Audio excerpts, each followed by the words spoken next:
Not another wrestling podcast. Hi, everybody. I'm Jay. This is Connor. Hi, guys. And we are talking Money in the Bank. Now, we are going to run through our predictions of what we think the matches are going to be like, who we think is going to win, all this good stuff. So, Connor, do we talk pre-show? This is the most important thing here. Pretty sure. Let's touch on it, because I personally don't consider it to be that big of a thing. Because that's just when everyone's getting in and they're just trying to keep people who are there already entertained. I would agree. I mean, pre-shows are good. Don't get me wrong, because sometimes if you want my prediction, I'm just going to go with Ty Dillinger. Ty Dillinger, you were going out and out, flat out, perfect 10 to start with. Yep. You know what? I would probably have to agree with you. I mean, don't get me wrong, Aiden English, brilliant guy. They've put him back to his NXT persona of sort of being the whole "it's all about me" ever since Simon Gotch was released. But it's another NXT talent that's not being taken seriously from the looks of it. Although, same with Dillinger, he could have been good on main pay-per-view, but okay, we will give that like less than a minute, which is probably what the pre-show is going to get. I hate to say it. Yeah. So we are going to start up with now, bear in mind, guys, this is not going to be, we don't know if this is going to be the official running of how the match card is going to go, but this is the way we're going to run it. So we are going to give you guys predictions. We're going to talk about the matches a little bit, what we think, what we want, what we hope to see, especially because we've got the first ever women's Money in the Bank Lana match coming out. That's going to be a good one. I cannot wait till we get onto that one. Yeah, I can't wait for that one. So, bearing in mind, guys, we are coming off of the heels of the lowest rated SmackDown Live for quite a while. So here we go. First match is going to be Lana versus Naomi for the SmackDown Live Women's Championship. What do we think? I mean, let's go into the match. First off, what, this rivalry's been going 2 weeks, if that? What do we think? Yeah. I think, seeing how Lana reacted on Tuesday night, and how she attacked Naomi, I think we could be in for an upset. You know, I'm seeing a pattern here with SmackDown. They are giving the upsets and the underdogs the victories lately. So, I mean, I wouldn't be surprised if Lana comes out of it with the title. I would not be shocked. I wouldn't be too surprised. Plus, with the news of, Rusev coming back, like that he has officially been cleared to wrestle again. Maybe they're going to shake things up with him coming back to SmackDown instead of being on Raw, and maybe they'll bring these two together again and have something happen there. I mean, don't get me wrong, Naomi has been a very good women's champion since we've had her. I mean, the whole reboot of the image of the whole Feel the Glow thing, the dancing to the ring. It's been good. She has had a definite good run. I mean, obviously she's 2 times women's champion right now. Yep. She's had a good run with that. Had some good matches. I mean, the last couple of pay-per-views that she's defended on, it's been pretty good. I'll hand it to her. She's definitely had it, but I think my prediction here is, and I hate the fact that I'm saying this, I'm thinking it's going to be Lana, simply because Naomi, she won't know what Lana's got, and she'll be caught off guard. You know what? I think I would have to agree with you on that one. That's my. Go on. That's my one anyway. I think just because Naomi's underestimated her, she's gonna go in thinking, "Oh yeah, I'm gonna do it now." I take nothing away from Naomi. She is an amazing worker. She works, and she and Charlotte are the most athletic people. This is very on true. The entire women's division. But I just think she's just gonna underestimate Lana, and Lana's gonna come out of it and just come out with a bang, and she's gonna win it. I kind of want to agree with you on this one that Lana's going to win. I want to play devil's advocate and make sure that we don't all have the same, we don't want to go into this going, oh, I'm predicting the same thing as him. This is going to be a very boring podcast of predictions. Yeah. I almost want to say that Naomi was going to win it just because WWE's on a theme of bringing the underdogs up. It may be expected that Lana's going to win. I mean, granted, she literally just returned with the gimmick that I believe they said they wanted to give to Emma, the whole... super sexy, powerful thing that they were trying to give her, and I'm so glad they didn't do that with Emma, because Emma was so much better with what she's got from NXT. It would be good to see Lana actually in action, because obviously she's been down to the Performance Center. She's done work on house shows. Apparently the reviews of her house show work has been really good. She's a very hard worker. From seeing managing Rusev and what she's gone through, she has been absolutely insane. She's a hard worker. Now, I'm going to say Naomi just on the thought of WWE's probably going to mix a few things up right now. And they're going to want to try and maybe keep people the same in some respects. So I'm going to say Naomi's going to win this one. There could be some dirty tactics from Lana to try win, but I don't think WWE's going to... I would like to say WWE's not going to put the belt on Lana this quick after not proving herself, but I would like to be surprised. Now, like I said, I'm just going for Naomi so we can, we can get this all mixed up. Yeah. But I'm rooting for Lana. I won't lie, I am rooting for Lana. So it's definitely going to be an interesting match, and I'm thinking they'll probably start the show with this one. What with us only having 5 matches. Yeah. Which feels a bit empty for a pay-per-view. So I'm hoping they're going to give them. They may time. start it, but I think they're going to start with a women's ladder match. Personally. Speaking of women's ladder match. Our next subject up, Women's Money in the Bank ladder match. The very first ever, and we want to stress, very first ever Women's Money in the Bank ladder match. Not first ever women's ladder match. First ever Women's Money in the Bank. Now, there's been a lot of thing online. I mean, Gail Kim tweeted about, oh, hey, WWE, you're not the first ones to do something like this. We did this back in TNA, and oh my god, those ladder matches. If anybody remembers Taryn Terrell versus Gail Kim from TNA, oh my god. Yes, hair match. If you guys have not watched that match, go back and watch it. Seriously, go back and watch. That's back when TNA was good. That was back. That was even during the sides of the Hogan Bischoff era, which we won't get into. Maybe we'll talk about that in another podcast as time goes on. Yeah.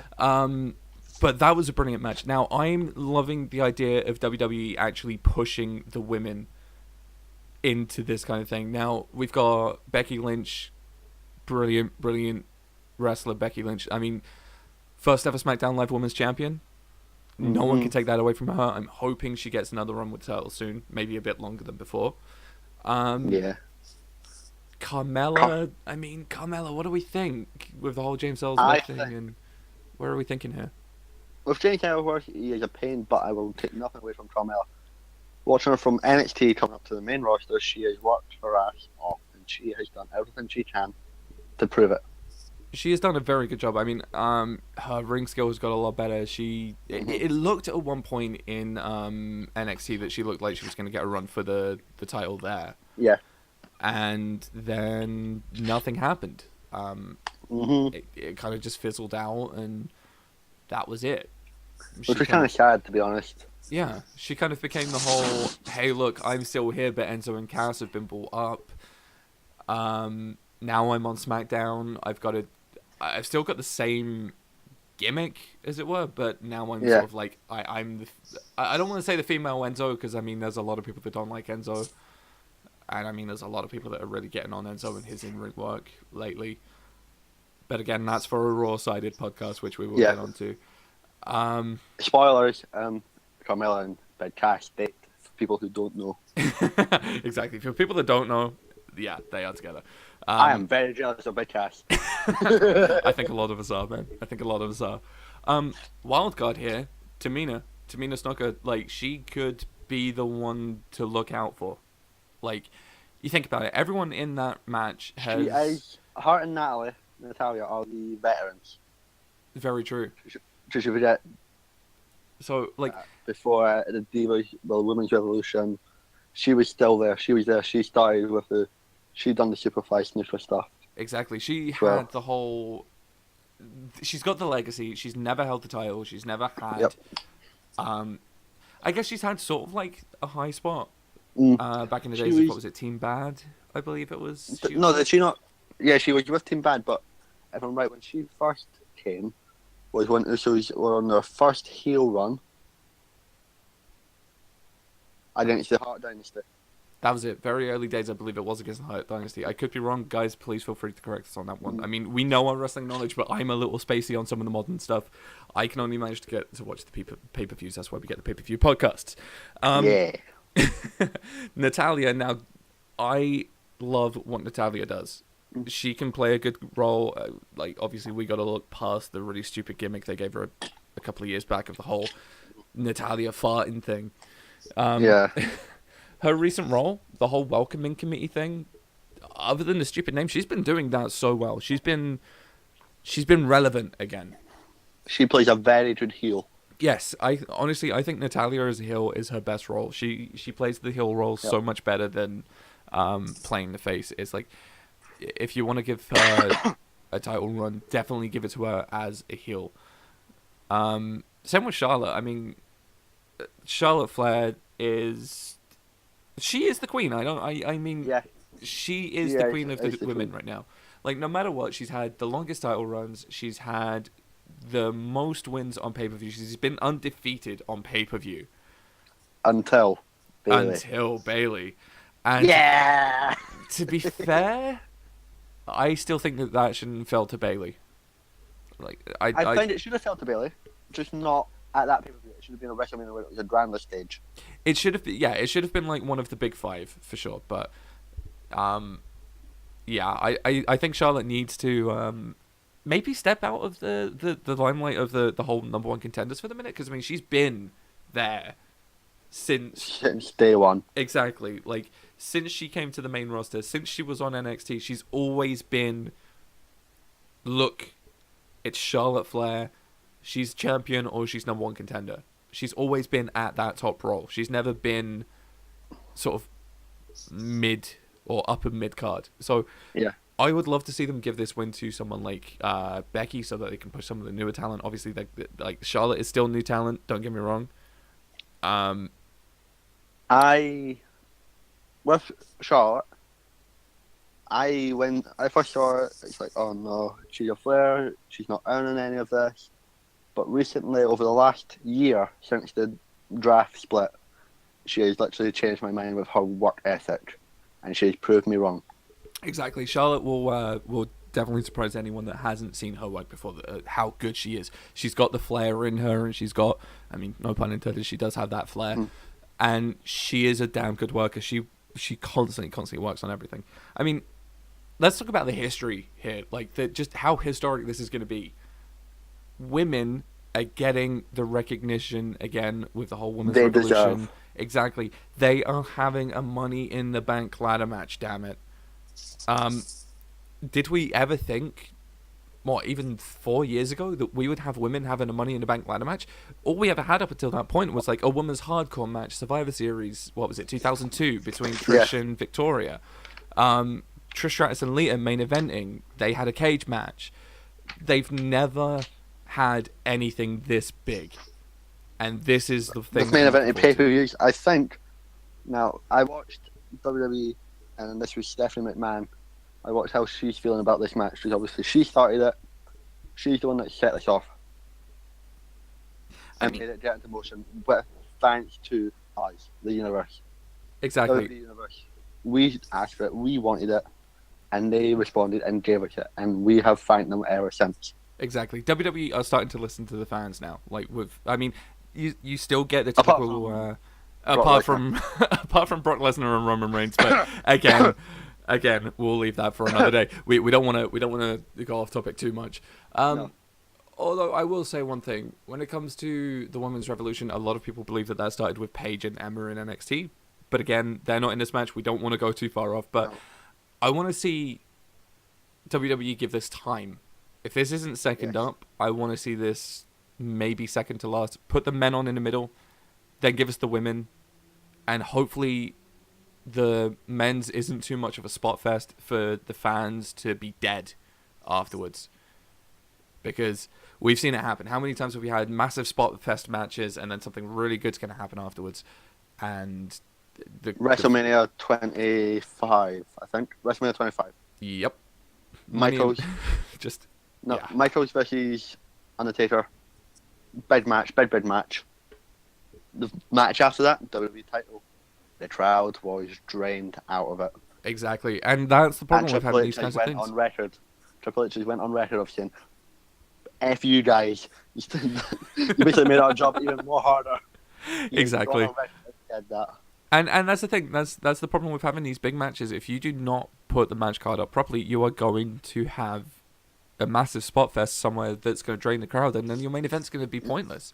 Like, I mean, I'm hoping that we'll touch on this when we get to the main event. I'm hoping that that's going to be a fantastic one as well. But we got to hope that it can be we got to hope that it can follow up. Yeah. So let's get to our prediction on Nothing the happened. women's. Yes, exactly. Let's get to the predictions on the women's Money in the Bank ladder match. I want to see something different. I'm thinking Tamina is going to be the dark horse here. Mm. I would love to be surprised and have her or Carmella win it. But somehow I'm seeing WWE pulling the usual, hey, look, it's WWE. They're going to win. Ha! Lol. No, it's actually Charlotte Flair. So as much as I want to say someone else, I'm thinking they're going to give it to Charlotte or Becky. I'm mixed on that one, so I'm going to say Charlotte or Becky's going to win this one. Okay. So yeah, I don't know where to go on that one. Go on. So who for you? I would start right now between Natalya, because she deserves it. This is true. And Carmella, because she needs that. If she got that, it would lift her character to a whole new level, and she damn deserves it. I mean, she's working with Ellsworth. This would be her reward. Think about it. Yeah. Oh, that's a good thought, actually. Boost that character up a little bit more. Give her the gold. Or at least give her the opportunity. It fits her character. Obviously, she's the Queen of Bling. This is true. And that briefcase would just secure it. Yeah, no, that's true, actually. And, I mean, before we move on to the words, before we move on to the next match, real quick, what do we think the time frame is going to be here between winning and cashing in? Now, obviously, we want it long enough to make a statement. Like, the women will want to make a statement with this. We don't want them to go, I won last night, now I'm cashing in on SmackDown Live. Or, I'm cashing in next week. My feeling is they're going to put the women's ladder match first. They'll put the tag match. Oh, I think I see where you're going here. Then they'll put the women's title. And this comes back to my previous prediction of Lana winning. And if I'm right and Carmella wins, I want Carmella to win this. If she wins, she's going to come out, attack Lana, bam. Oh, so you're thinking then, from the sounds of this, a cross between Edge with his Ultimate Opportunist, New Year's Revolution cash in right after a match. Yep. And Kane at the Money in the Bank ladder match where he won it and cashed it in on the same night. Dean Ambrose last year. And Dean Ambrose, exactly. Yes, I forgot about that. I completely forgot. And all three members of the Shield held the title that day. I completely forgot that happened. Wow, that shows how bad that was. Yes, the night where all three members of the Shield were WWE champion at one point or another. That is a good thought. So your prediction is that we're going to get Lana win. So Carmella's going to win at the start of the night, and a couple of matches later, she's going to cash in on a newly crowned champion Lana and walk away women's champion. Correct. Oh, that would be good booking. Oh, okay. You have got me. Next got me hyped on this one. Next podcast, how WWE should book. No, because then that's copyright infringement on WCPW stuff, or at least What Culture. Anyway, on to the next match. We have in our list the SmackDown Tag Team titles. Now we've got the Usos, the boys of Day One ish, and the New Day. Now, I don't know what started this one off because, again, I don't get to watch WWE on a weekly basis anymore. I have to roll on dirt sheets. Do we know who from the New Day is fighting here? I can give you a brief overlay. Basically, what happened? New Day arrives. They demand a title match. Guess what happens? They get a title match. Okay. Yeah. So typical WWE booking. Okay. Yeah. So that's why before I don't care. Don't care. I want Usos to win this, just to shut New Day up. I don't mind New Day, but they do bore me, and I really think if New Day don't win this, I'd like to see Kofi turn and go back to the boom boom style. You know what? I think if Kofi ever turns heel, they need to give him a new character entirely. They need to take him seriously, give him like a upper mid-card level and give him a serious gimmick. Don't give him the whole Jamaican me crazy or the whole boom boom leg drop thing. Give him like a, you know what, I am done being the fool. It's like I'm going back to TNA, AJ Styles when he was going through the I am alone. Yes, taking the whole no one, P1. Yeah. He's on his own. Lone Warfare. Give Kofi something different. But that's getting away from the match. What we want to know: Usos, New Day. Do we know who's coming? Who's going to be fighting for the New Day, or are they going to freebird it? Do you think? Freebird it probably, because we never know. That's the thing. This is true. Obviously, it's been freebird rules. Going by typical New Day run, it's usually Kofi and Big E. I know they switch it up every now and then and have Xavier in there, but Big E is usually the mainstay. I want to see the Usos win because we've seen enough of the New Day as tag champs, but at the same time we've seen enough of the Usos as tag champs. My reasoning, because I've got Usos, is because Breezango. I've got a feeling if at the next pay-per-view, they're winning. They did tease that, though. Because they deserve the titles. They've done excellent. I gotta admit, two guys given one of the worst gimmicks, they have turned that into gold. They have turned that into classic comedy tag team gold, and I do kind of want to see them taken good. The Breezango, the it's back. It's back. They brought it back. I remember when it just started. And that became another one trending thing worldwide. Everyone just did the Fandango. Fans are doing the Fandango again. Ladies and gentlemen, that's what you gotta love. That's how you know that someone is over. When, like Shinsuke Nakamura, people singing his tune down to the ring. Bobby Roode, everyone singing Glorious. Glorious. Everyone doing the Fandango in the ring. Da, da, da, da. Yeah, that's how you know that he is over. That group is over. So I'm kind of with you here. I think if the Usos win, they've got until the next pay-per-view or the pay-per-view after, and that's it. Breezango will be tag champs. So yeah, I mean, I know we've not really talked much on the match here. I'm kind of seeing it being the typical back and forth. You know, New Day get in the unicorn stomp somehow. You're gonna get like the Usos doing their dirty tactics, maybe like their equivalent of twin magic. Usos using Bella moves, of course. Yeah. You know, getting the whole typical tag team back and forth. That it's going to have some good spots. I can see it going well. If you know, you can guarantee that if Xavier's not in the match, we'll be having Francesca 2. Is it Francesca 2 or Francesca 3? Francesca 2. There we go. Francesca 2 is going to make. I want the New Day to lose because I think they deserve to try and have a different run and just do something a bit different. I'd love to see them just as the comedy characters. Just let them be themselves. Have that comedy thing. I mean, or even if they just split and go after titles.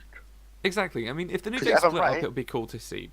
But if I'm right, one of the last person to hold the title on their own was either Kofi or Big E, and I'm thinking it was Big E with the Intercontinental title. I think you might be true. I think that might be right. Answers down in the comments. If you guys remember, please feel free. Let us know. So, long run, we are thinking this is going to be setting up to maybe a Breezango tag title win. So we're thinking the Usos are going to go here. Yes. Okay, so chalk that one up to a double prediction for the Usos. I would be pleasantly surprised if WWE books nearly said New Day. New Day.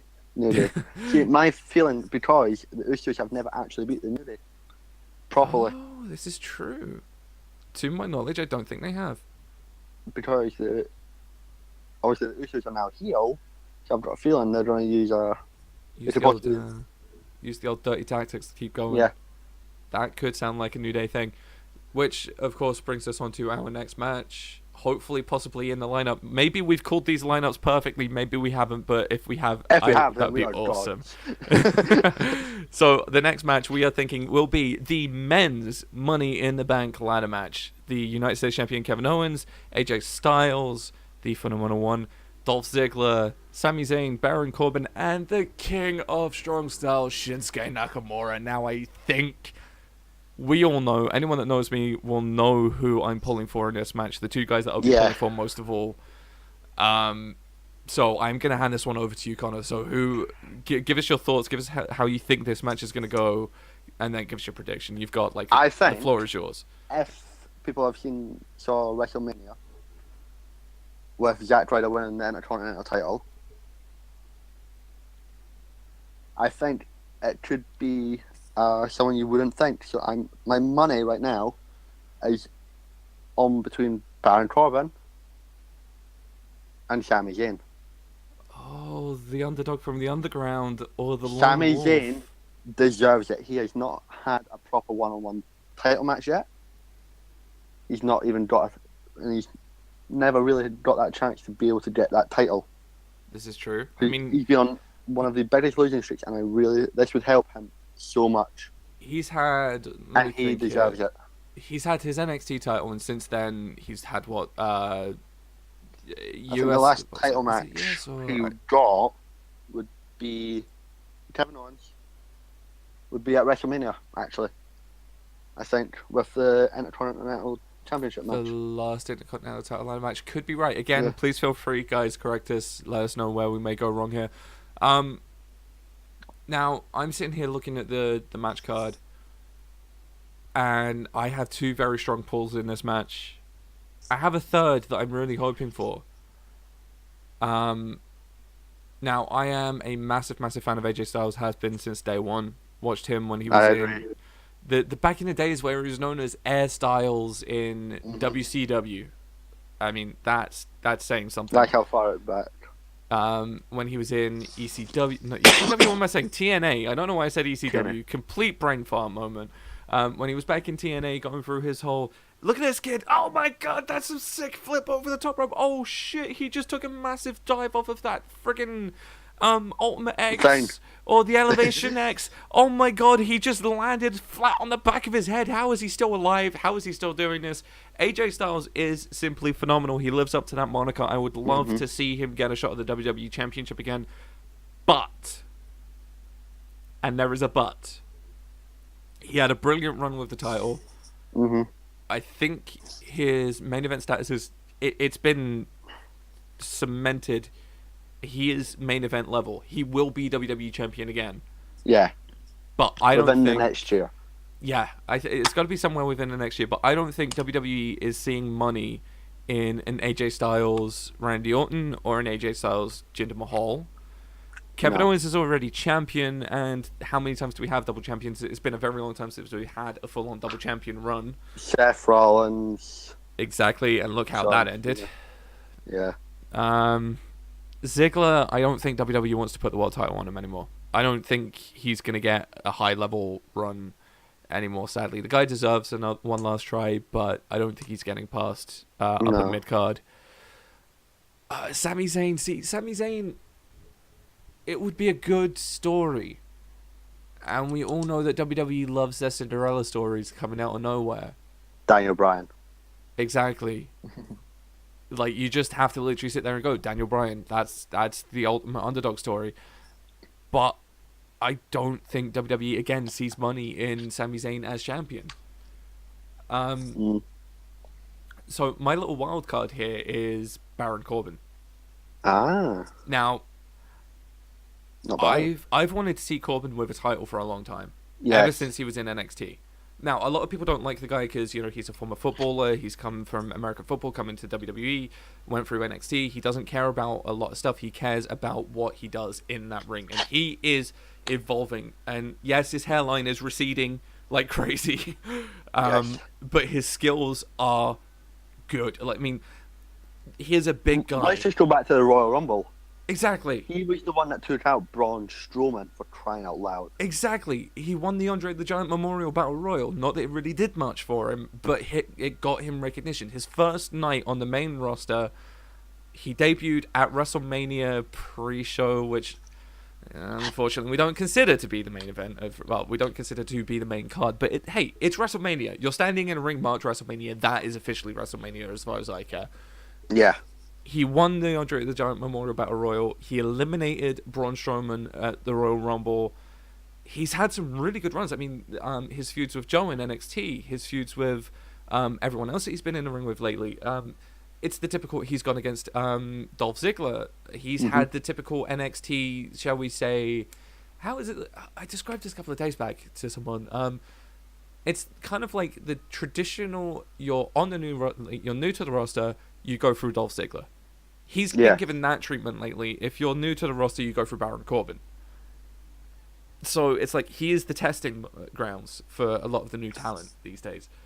And to be honest, I think that is a very good way of looking at it, because he is basically money. He is money, and I would love to see him in the upper card. Even if he's not in the main event, I would love to see him with a chance. Even if they give him, like, even if he doesn't win this, would have liked him to see already have him either as an Intercontinental or the United States champion. Agreed. Would have been brilliant, because Corbin deserves something. Yes. That Lone Wolf That's gimmick why is I working. went with Sami Zayn on this one. Oh, because of how much he's deserving. I will, yeah. I mean, I'll agree. Zayn would be good, but I just don't think there's money in it. And then we move on to the name that we've not mentioned. Mm-hmm. The guy that I'm rooting for so badly, because I would love to see this happen. The King of Strong Style himself, Shinsuke Nakamura. Where do we stand on him coming in and winning? What do we think?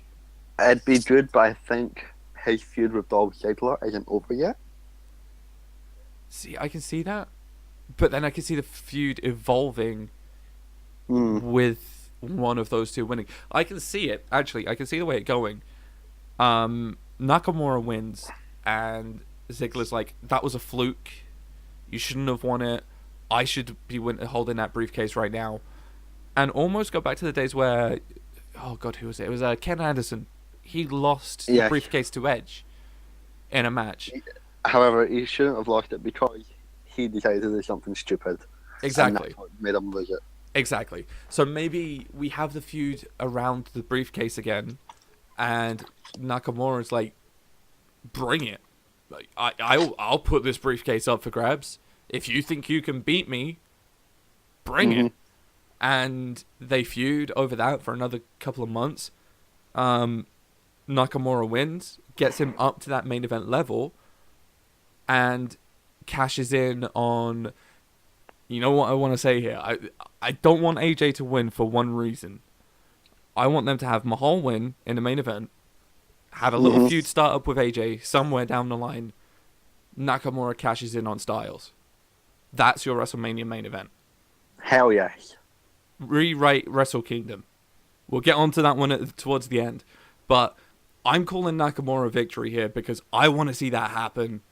My underdog pick for this one will be Baron Corbin. So those are my two. I want to see one of those two guys win it. Just for the fact that it will be money. Guaranteed money, whoever they cash in on. So you both went for... You went for Nakamura and Corbin. Yep. Your main person is Nakamura. My main is Sami Zayn. But I'd love it if Corbin won as well. So we're tied on the Corbin underdog story. Yeah. I like this. Okay. This is going to be a good predictions. I think we are going to have to definitely run the follow-up after this and see what happens. And see who wins. Because this is Jay versus Connor the first time. Whoever wins will get bragging rights for the next podcast over it. So, this brings us on to our main event, and then you guys don't have to put up with us talking anymore if you've not turned off already. Ladies and gentlemen, this is our main event of the evening. The WWE title match. The Viper, Randy Orton, taking on the Maharaja. The modern day Maharaja. Okay, fine. I'll put it that way. The modern day Maharaja. Jinder Mahal with the Singh Brothers. So, where are we thinking here? The guy that people did not expect to win the title at Backlash. The guy that everyone's bitching about. I saw it coming. People were bitching like hell that he became number one contender and he won. Now, my God, I love to see the new stuff. Okay, granted, I know why WWE put the title on him because there's new stuff happening in India. He's not even Indian, but whatever. The fact that... No, as far as I know, he's not actually Indian. He's American. He's by Canadian. birth. Oh, sorry, Canadian by birth. My apologies, Mr. Mahal. Don't hit me. I don't want to be hit. But because that would hurt. Exactly. If you've seen the guy. Right, if you ever get the chance, look at him now. And look at him in 3MB. Yeah, that's all that needs to be said. And the first time I saw him, I looked like he's on fucking steroids.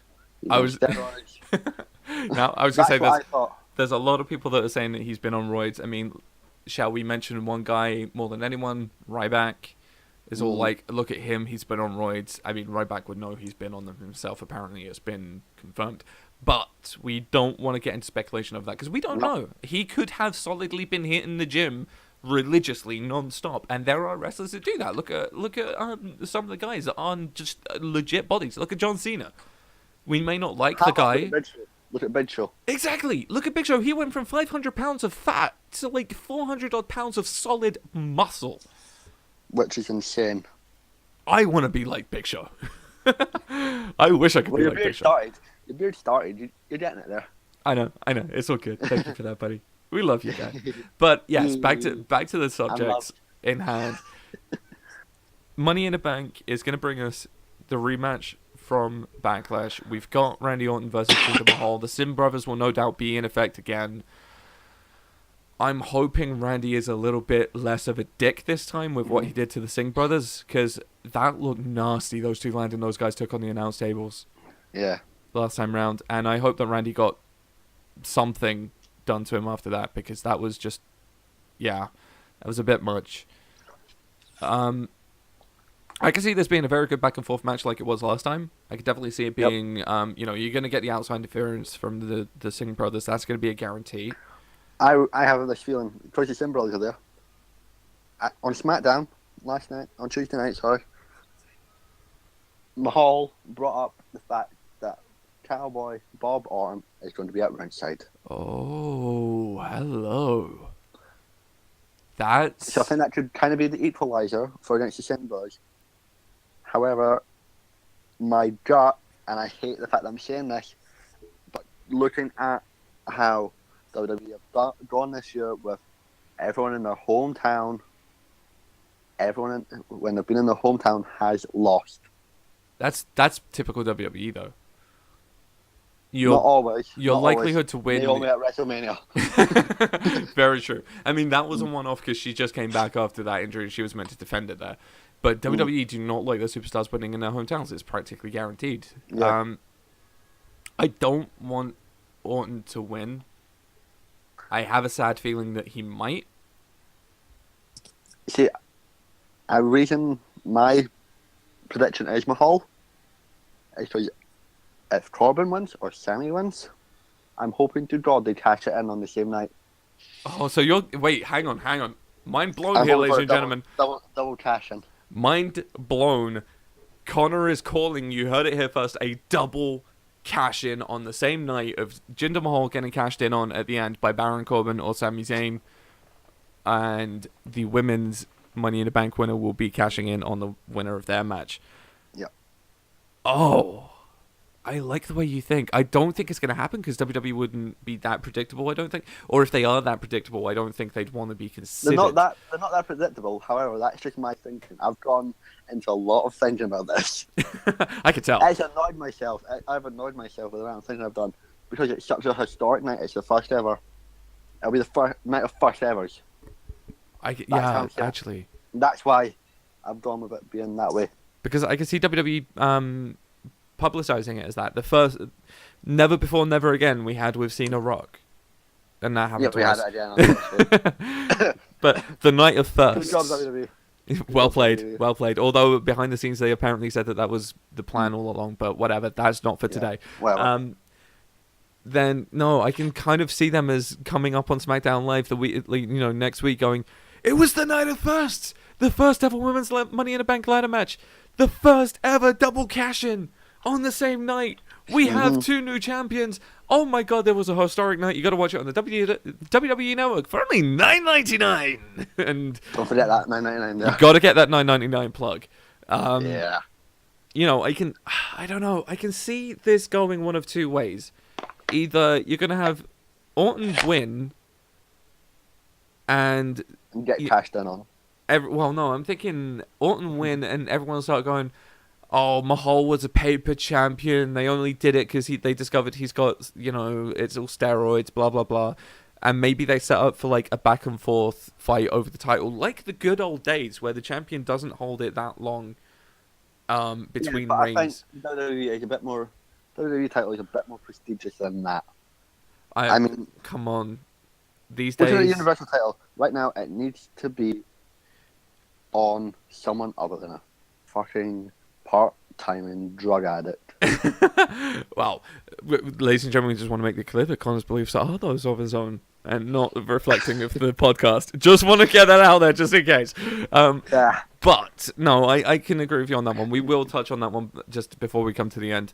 But I will agree that it would be good to have a change. I don't think I want to see Randy Orton with the belt again, because there's too many people getting too close to Ric Flair's 16, or should we say Ric Flair and John Cena's 16. Cena's doing it.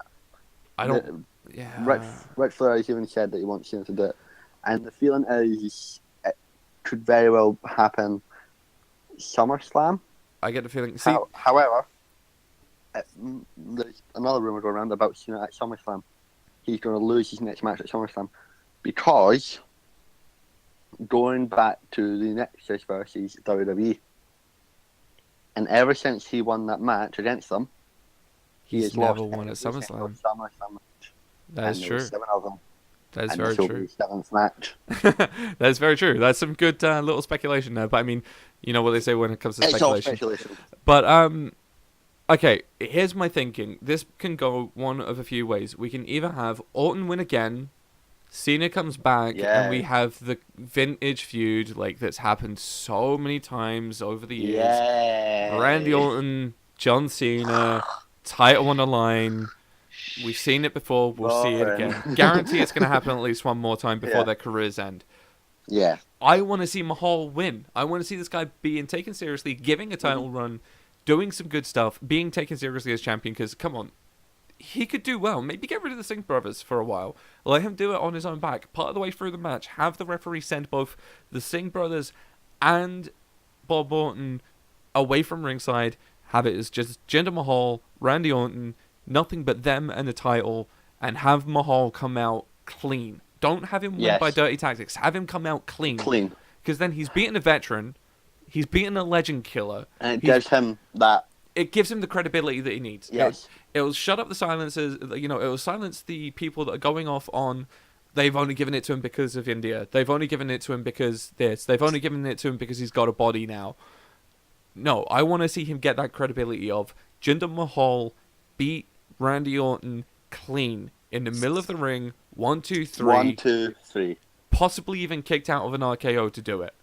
Yes. That would make it. If he kicks out of the RKO, beats him clean, gets the victory, no help from the outside, that would make Mahal a formidable champion. And it almost passed the torch from Orton to Mahal as a, you know what, you are actually going to be a good champion down the road. Mm-hmm. And set him up as a future star, if he's not already been so already. So, predictions, Randy Orton or Jinder Mahal? Mahal. I gotta agree. Mahal's winning it. If Orton wins, then I guess well played WWE for going back to what you know. But I want Mahal to win this one. So with all of those predictions in the bank, bad pun, but there we go. Yeah. All that we have left. It'd be in there somewhere. Exactly. It had to be in there at some point. We had to have a bank quote. Gladly Sasha's not here, so we don't have to worry about it. So, what we're going to do, guys, is the way this is going to run is we are going to sit down, we're going to watch Money in the Bank. We will get your predictions. Hey, feel free. If you're listening to this and you've got this far or you've got through this, give us your predictions down in the comments below. Let's see who you think is going to win. If we get enough, you guys may be featured on the next podcast. Given your predictions, we'll see how you do as opposed to how we do. We will be back with another podcast post Money in the Bank. Segment there talking about what we think of the event. Give us a rundown of what we thought about the matches. If we were right on the double cash-in or a single cash-in or whoever wins the matches. And we will be talking Great Balls of Fire. Of Fire. The penis... I'm going to try to mention this. Great Balls of Fire. It's a fucking song. It's a song, and the logo looks like a penis. Yep. And I think that is a Vince McMahon thing, and he's sitting there going, oh my god, I love it, it looks so good. But still. Still, Great Balls of Fire, we have one thing to look forward to. Exactly. Match. Well, we finally get to see Samoa Joe versus Brock Lesnar. That I'm looking forward to. I've been looking forward to that for years. Better win. If Joe doesn't win, then Right. WWE does Hashtag not. right. If Joe doesn't win, then WWE needs to rethink their booking, and WWE Yes. seriously needs to rethink it. We will touch on our thoughts leading up to Great Balls of Fire at some point before that. We will possibly have just a random let's have a chat, let's talk wrestling. Could be another podcast that we'll come up with at some point. But as always, guys, you are more than welcome to get involved. Give us your comments, give us your feedback in the posts below, all that good stuff. And if you guys want to see this, if we decide we're going to record one live, we'll throw you out a Twitch link to come and watch us live as we discuss this. But until next time, guys, this has been Not Another Wrestling Podcast. He's been Connor. See you later, guys. I've been Jay. This is our talk on Money in the Bank. And hey, we'll catch you next time, guys.